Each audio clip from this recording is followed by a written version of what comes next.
18 number देखिए, सवाल में कहता है कि टेनिस बॉल के बिक्री से लाभ बताइए। क्या बताइए? टेनिस बॉल के बिक्री से लाभ बताइए। तो ये चीज निकालने का दो तरीका है, ये चीज निकालने का दो तरीका, एक विवरण तरीका और एक विवरण तरीका और एक खाता खोलकर, दो तरीका से आप बना सकते हैं। ठीक है, तो अगर विवरण तरीका से बनाइएगा तो खाता खोलने की कोई जरूरत नहीं है। विवरण तरीका से कैसे बनाइएगा वो ध्यान दीजिए। सबसे पहले हम क्या करेंगे, इसमें निकाल लेंगे कॉस्ट ऑफ गुड सोल्ड। क्या निकाल लेंगे? Cost of good sold. इसमें दिया हुआ क्या सब है देखिए, टेनिस बॉल का ओपनिंग स्टॉक दिया हुआ है, टेनिस बॉल का क्लोजिंग स्टॉक दिया हुआ है, टेनिस बॉल का हमने जो क्रय किया है वो क्रय दिया हुआ है और विक्रय दिया हुआ है। तीन चीज है ना।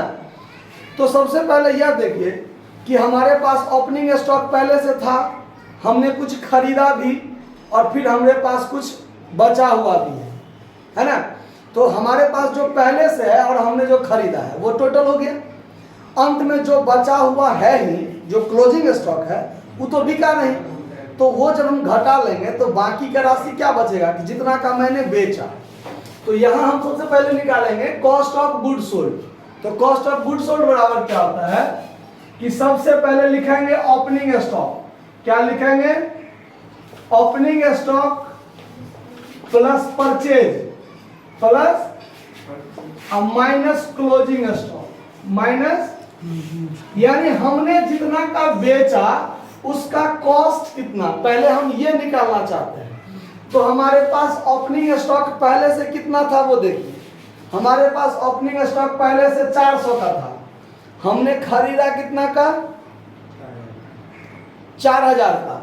4000 का हमने खरीदा, ठीक। तो हमारे पास टोटल कितना का हो गया? 4400 का। जबकि अंत में बचा हुआ है 900 का। 900 का जब हमारे पास बचले रह गया तो हमने वास्तव में बेचा कितना का? 3500 का बेचा ना। 400 का था मेरे पास, 4000 का खरीदा तो 4400 का हो गया मेरे पास। अंत में 900 का मेरे पास बचा हुआ रह गया, तो वो नहीं बिका। तो बिका कितना का? तो 3500 का बिका। अब बिका कितना में? 3700 में दिया हुआ है। बिका कितना में? तो प्रॉफिट बराबर क्या होगा? Sales minus cost of good sold. ठीक है, तो यहां पर सेल्स हमने कितना का किया? 3700 का, जिसका कॉस्ट कितना है? 3500। तो 200 का क्या निकल गया मेरा? प्रॉफिट। तो ये हो गया सूत्र विधि से। किस विधि से? सूत्र विधि से ये मैंने बता दिया, ताकि कॉस्ट ऑफ गुड सोल्ड का सूत्र ये हो गया और फिर प्रॉफिट निकालने का सूत्र ये हो गया। तो ये आपको सबसे आसान तरीका से हो गया, ठीक है। और एक है विवरण तरीका भी है और एक है खाता खोलने का तरीका भी, तो वो तरीका भी है। तो आपको जो तरीका अच्छा लगे, अब ये दोनों तरीका तो हमने बताया नहीं है, ज्यादा तरीका याद रख के क्या कीजिएगा। इसीलिए एक तरीका ये आपका सूत्र विधि से हो गया, ये प्रॉफिट आपका क्लियर। अब देख लीजिए, अब एक तरीका और देख लीजिए। मान लीजिए यदि आप स्टेटमेंट मेथड से बनाइएगा, ठीक, तो स्टेटमेंट मेथड से बनाइएगा तो ऐसे करके फॉर्मेट खींचिएगा। सबसे पहले यहां लिखिएगा आप ओपनिंग स्टॉक। तो ओपनिंग स्टॉक कितना का है? 400 का।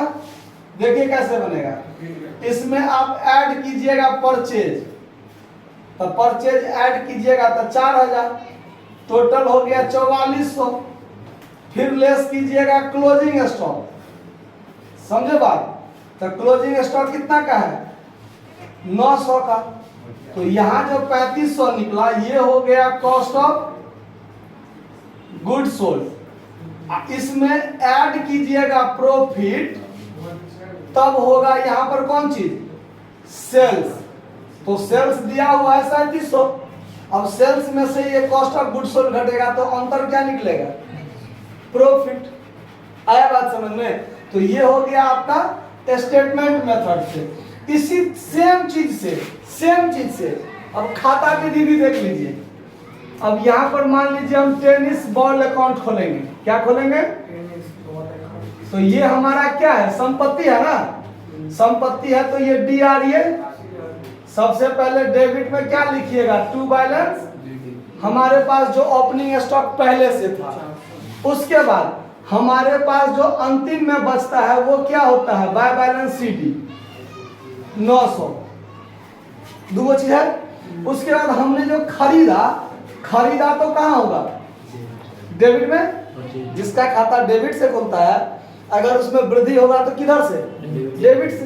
तो यहाँ लिखेंगे टू परचेज, क्या लिखेंगे, या यहाँ पर टू कैश लिखिए, टू कैश अकाउंट लिखिए, कॉस्ट में क्या लिखिए, परचेज। हमने कितना का परचेज किया, 4000 का, और हमने बेचा तो बाय कैश अकाउंट घटेगा, तो क्रेडिट में लिखिए बाय सेल्स, कितना में, 3700 में।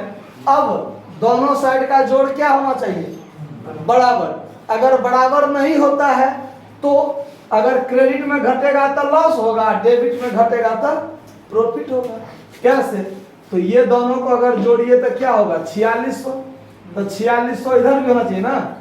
अगर हम डेबिट को बढ़ाने के लिए, डेबिट में घटा है, अब डेबिट को क्या करेंगे, बढ़ाएंगे, तो बढ़ाएंगे तो अंतर की राशि जो होगा वो प्रॉफिट होगा। यहाँ 2PL अकाउंट प्रॉफिट हो जाता है, ठीक है। और अगर इधर घटता तो लॉस होता है। तो यहाँ पर चूंकि हम लोग गैर व्यापारिक संस्था में काम कर रहे हैं तो यहाँ तो PL का चर्चा नहीं होगा, प्रॉफिट तो नहीं, तो सीधे यहाँ पर इस तरीका से नहीं बना के इसको हम लोग कहाँ भेज देंगे, इसको हम लोग कहाँ भेजेंगे, इनकम एंड एक्सपेंडिचर अकाउंट के क्रेडिट साइड में ये चला जाएगा। आया बात समझ में। चूंकि आयव्यय खाता में क्रेडिट साइड में क्या होता है, प्रॉफिट होता है, मतलब आमदनी लिखाता है क्रेडिट साइड में, इसीलिए। तो इस सब का कोई जरूरत नहीं है, आप इस तरह, सिर्फ आपको इसका जरूरत है। ये आप जैसे भी निकाल दीजिए, आयव्यय खाता में लिखा जाए, ठीक है। चलिए नोट कर लीजिए।